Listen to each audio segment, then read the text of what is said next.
Hello, everyone, and welcome back to English Speakology 2.0. In today's episode, Ryan and I are going to help you learn English for everyday situations that you experience in real life. We will focus on natural conversations that you can use at home, at the supermarket, on public transportation, and even when talking to neighbors. Learning English is not only about grammar rules, but also about feeling comfortable in daily communication. That's right, Alex. Many English learners know vocabulary and grammar, but they feel nervous when they have to speak in normal, daily situations. Today, we are going to make those situations simple and practical. We will explain common phrases, useful expressions, and natural responses that you can use immediately in your daily life.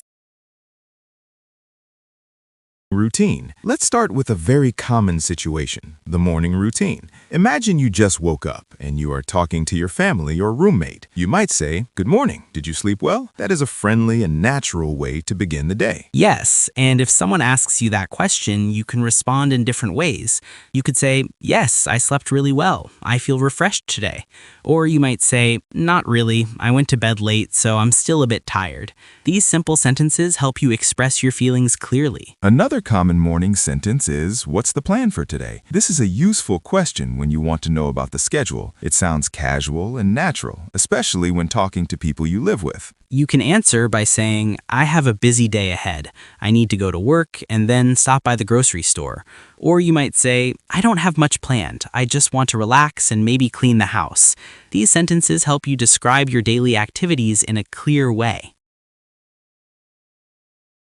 Now let's move to another everyday situation, going to the supermarket. When you enter a store, you might hear an employee say, "Can I help you find something?" This is a common and polite question. If you need help, you can answer, "Yes, I'm looking for the dairy section. Could you tell me where it is?" That sentence is polite and direct. If you don't need help, you can simply say, "No, thank you. I'm just looking around." When you are ready to pay, the cashier might ask, "Will that be cash or card?" This is a very common question at checkout counters. It's simple but important to understand. You can respond by saying, "I'll pay by card, please." Or you could say, "Here's the cash." After that, it is polite to say, "Thank you. Have a nice day." Small, polite expressions like this make your English sound natural and friendly. Sometimes you may have a small problem at the store. For example, you might say, "Excuse me, I think this item was priced incorrectly." That sentence is useful if you notice a mistake. Yes, and you can continue by saying, "Could you please check the price for me?" Being polite and calm is very important in these situations. Even if there is a problem, your tone can make the conversation smoother.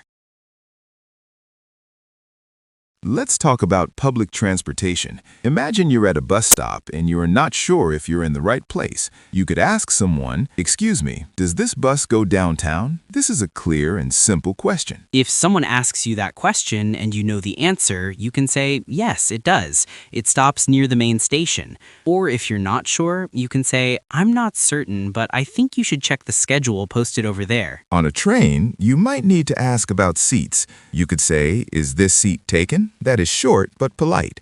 It is always good to ask before sitting down next to someone. If the seat is free, the person might say, "No, it's not taken. Go ahead."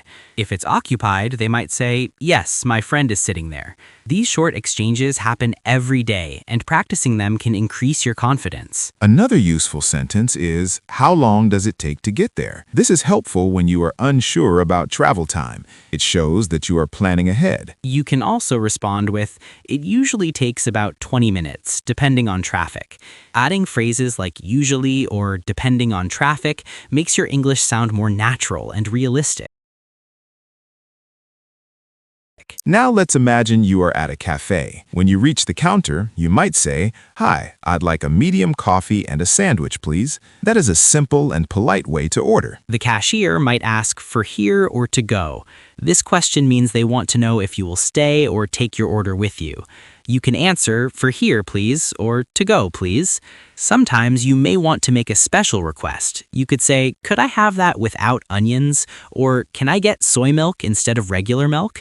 These are very practical sentences. If there's a delay, the staff might say, "Sorry for the wait. Your order will be ready soon." In that case, you can respond politely by saying, "No problem, thank you." Being patient and polite is important in everyday communication. Let's move on to a social situation, talking to a neighbor. When you see your neighbor outside, you might say, "Hi, how have you been?"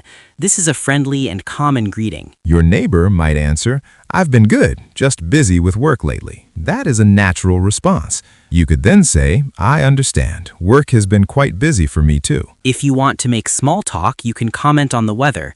For example, you might say, "It's been really hot these days." This is a classic conversation starter. Your neighbor could reply, "Yes, I hope it cools down soon." From there, the conversation can continue naturally. Small talk may seem simple, but it helps build relationships. Sometimes you might need to make a polite request. You could say, "I'm sorry to bother you, but could you keep the noise down tonight?" This is direct but respectful. That kind of sentence shows that you are considerate. You can also add, "I would really appreciate it," to make your request sound softer and more polite. Now let's talk about making a phone call. When someone answers, you can begin by saying, "Hi, this is Alex. Is Ryan available?" This is a clear introduction. If Ryan is not available, the person might say, "He's not here right now. Can I take a message?" That is a common phrase in phone conversations. You can respond by saying, "Yes, please tell him I called about the meeting." This sentence clearly explains the purpose of your call. When ending a phone call, it's polite to say, "Thanks for your help. Have a great day." Ending conversations politely leaves a good impression.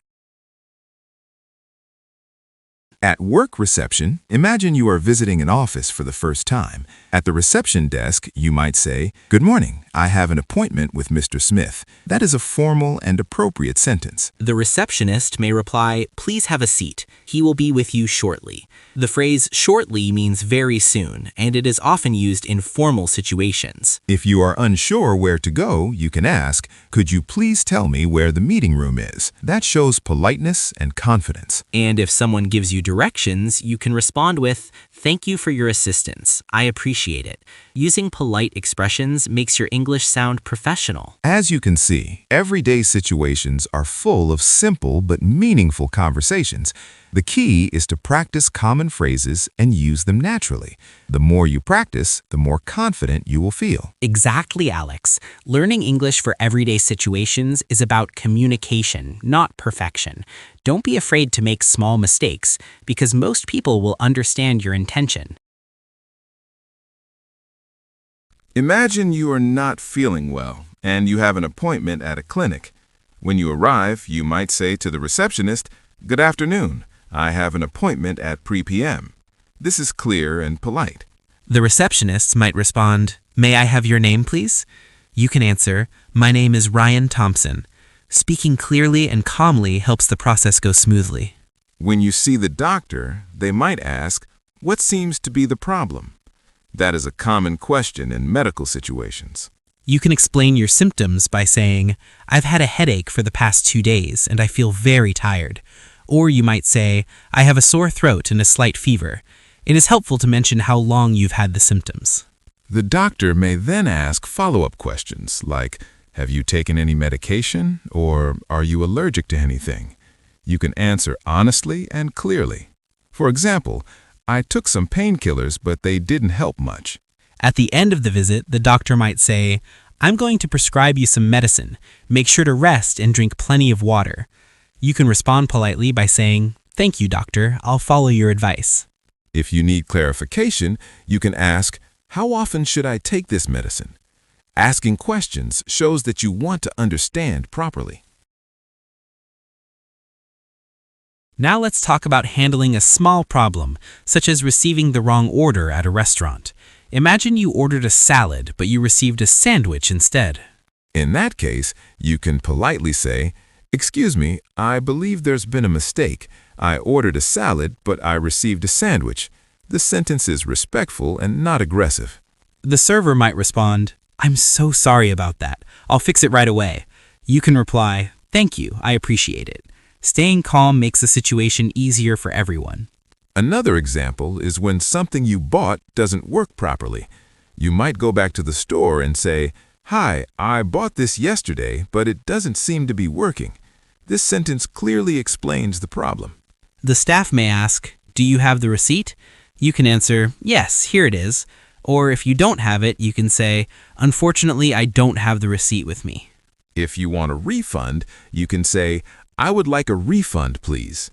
If you prefer an exchange, you can say, "Could I exchange this for another one?" These are practical and polite sentences. Now let's move to a more enjoyable situation, making plans with friends. You might start by saying, "Are you free this weekend?" That is a simple and friendly way to begin. If your friend is available, they might say, "Yes, I don't have any plans yet." You can then suggest something by saying, "Would you like to watch a movie or grab dinner together?" If your friend is busy, they might say, "I'm sorry, I already have plans on Saturday." In that case, you can respond, "No problem, maybe another time." When confirming plans, it is useful to be specific. You can say, "Let's meet at 6 p.m. in front of the mall." Clear details prevent misunderstandings. If something changes, you can send a message saying, "I'm running a bit late. I'll be there in about 15 minutes." This shows respect for the other person's time. And if you need to cancel, you can say, "I'm really sorry, but I won't be able to make it tonight." It's polite to give a short reason, such as, "Something urgent came up." Now let's talk about expressing opinions. Sometimes you may agree or disagree with someone, and it's important to do it politely. If you agree, you can say, "I completely agree with you." Or you might say, "That's a good point." These phrases show support.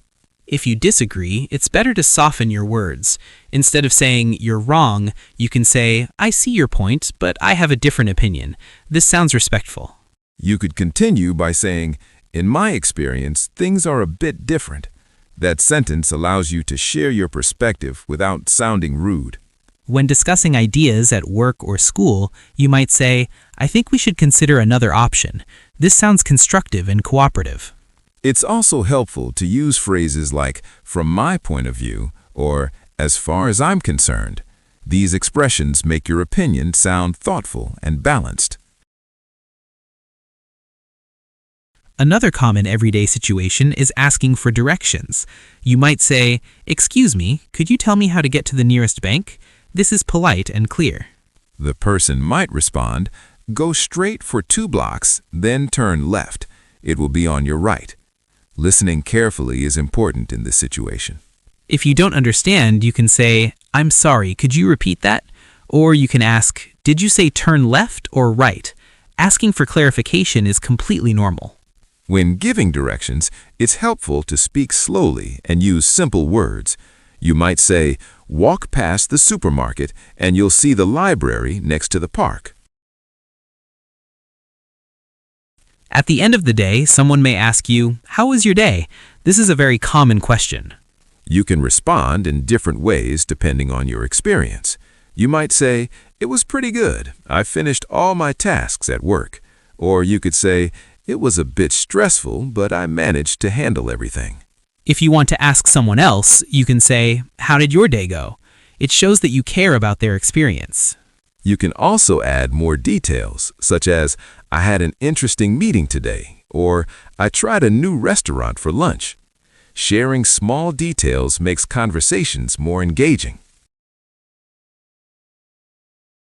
Let's imagine you're at the bank. You might say to the bank clerk, "I would like to open a new account." This is a formal but common sentence. The clerk may ask, "Could you please fill out this form?" You can respond, "Sure, I'll fill it out right away." Being cooperative makes the process smooth. If you have a question, you might say, "Could you explain the difference between these two account types?" That shows you want to make an informed decision. When finishing, it's polite to say, "Thank you for your assistance." Professional settings require polite and respectful language. Let's begin with a job interview. When you enter the room, you might say, "Good morning. Thank you for giving me this opportunity." This shows respect and appreciation. The interviewer might say, "Please have a seat. Could you tell me a little about yourself?" This is one of the most common interview questions. You can respond by saying, "Sure, I recently graduated with a degree in business administration, and I have experience working in customer service." Keep your answer clear and focused. Another common question is, why do you want to work here? You could answer, I admire your company's values, and I believe my skills match the requirements of this position. It's important to sound confident, but not arrogant. The interviewer might also ask, what are your strengths? You can say, I am organized, responsible, and I work well in a team. Try to give specific examples when possible. If they ask about weaknesses, you can say, sometimes I focus too much on details, but I am learning to manage my time more effectively. Showing self-awareness is a positive thing. At the end of the interview, you might say, thank you for your time. I look forward to hearing from you. This leaves a professional impression. Now, let's imagine you need to call customer service because of a problem with your internet connection. When someone answers, you can say, hello, I'm calling because my internet has not been working since yesterday. The agent might respond, I'm sorry to hear that. Could you please provide your account number? It is common to be asked for details. You can say, yes, my account number is 458732. Speak slowly and clearly to avoid mistakes. If they give you instructions, such as restarting the router, you might say, I've already tried that, but it didn't solve the problem. It's important to explain what you have already done. If the issue is resolved, you can say, thank you for your help. I appreciate your assistance. Ending politely is always a good idea. Let's move to a social situation, such as a party or a gathering. When you meet someone new, you might say, Hi, I'm Alex. It's nice to meet you. This is a standard introduction.